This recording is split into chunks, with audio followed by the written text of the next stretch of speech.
Saudari, saudaraku, dimanapun Anda berada, bertemu kembali dengan saya, Romo Tino SSCC, di dalam catatan peziarah.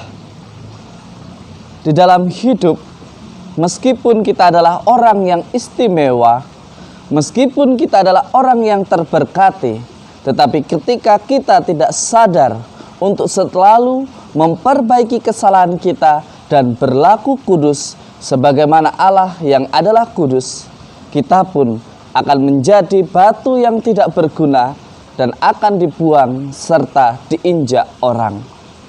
Sebelum kita mendengarkan permenungan dari catatan peziarah, marilah kita membuat tanda kemenangan Kristus. Dalam nama Bapa dan Putera dan Roh Kudus. Amin. Allah Bapa yang Maha Kasih, begitu besar cintamu sehingga Engkau membuat kami begitu istimewa menjadi secitra denganmu. Tetapi ajarilah kami agar kami tidak selalu jatuh di dalam dosa, tetapi berlaku sebagaimana Engkau yang adalah kudus. Tuhan, dampingilah kami anak-anak-Mu. Amin.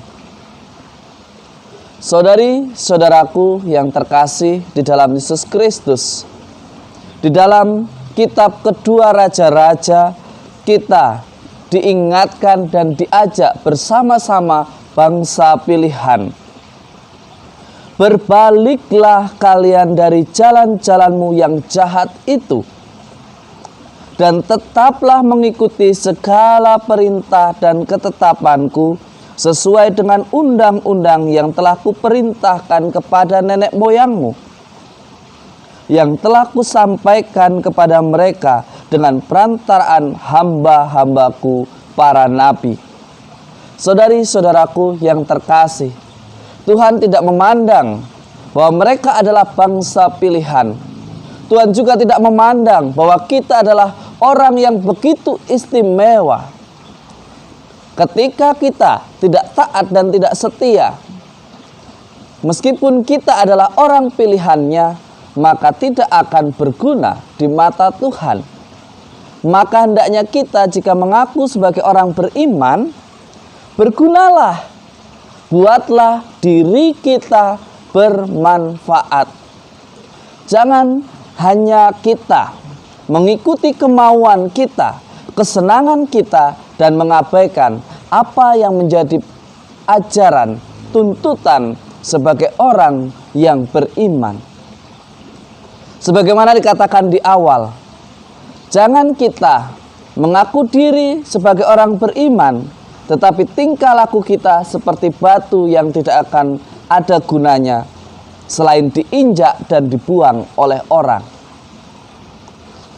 Di dalam Injil hari ini kita diajak untuk belajar.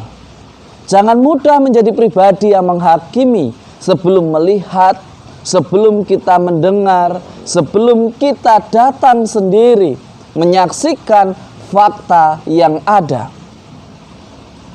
Jelas di dalam khotbah Yesus yang tertulis di dalam Injil Matius hari ini, janganlah menghakimi supaya kalian tidak dihakimi.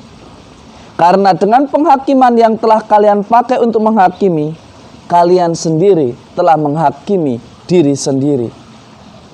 Saudari-saudaraku yang terkasih, Yesus mau mengatakan, mengingatkan kepada kita, apa yang kita katakan itulah kualitas diri kita. Apakah kita sebagai kualitas diri yang hidupnya selalu cemburu, selalu curiga, selalu berpikir negatif, selalu optimis, selalu mencari solusi, selalu berkata bijaksana? Tergantung kita mau memilih menjadi pribadi seperti apa. Tetapi yang jelas Yesus mengatakan, jangan mudah menjadi pribadi yang menghakimi. Karena dengan menghakimi, kita akan dihakimi pula oleh orang lain. Dan jangan katakan saya tidak menghakimi ketika orang lain sudah mulai menghakimi kita, karena kata-kata kita yang kadang kurang tepat dan kurang sesuai. Mari kita belajar, berbaliklah ke jalan yang benar. Berhati-hatilah di dalam berkata, Karena kata-kata yang kita keluarkan itulah rangkaian dari kualitas jati diri kita sebagai orang beriman. Mari kita belajar menjadi anak-anak terang dan bukan anak-anak gelap. Semoga berkat Tuhan selalu melindungi dan memberkati kita semua, Bapa, Putra, dan Roh Kudus. Amin.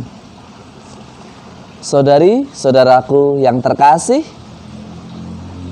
mengkritik, mengevaluasi adalah hal paling sederhana dan mudah. Tetapi ketika kita dikritik, ketika kita dievaluasi, apakah kita mudah untuk menerima? Mari belajar untuk memperbaiki diri, menerima sesuatu masukan yang baik demi kebaikan bersama.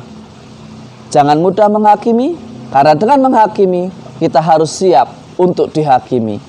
Selamat pagi dan selamat beraktivitas. Tuhan memberkati.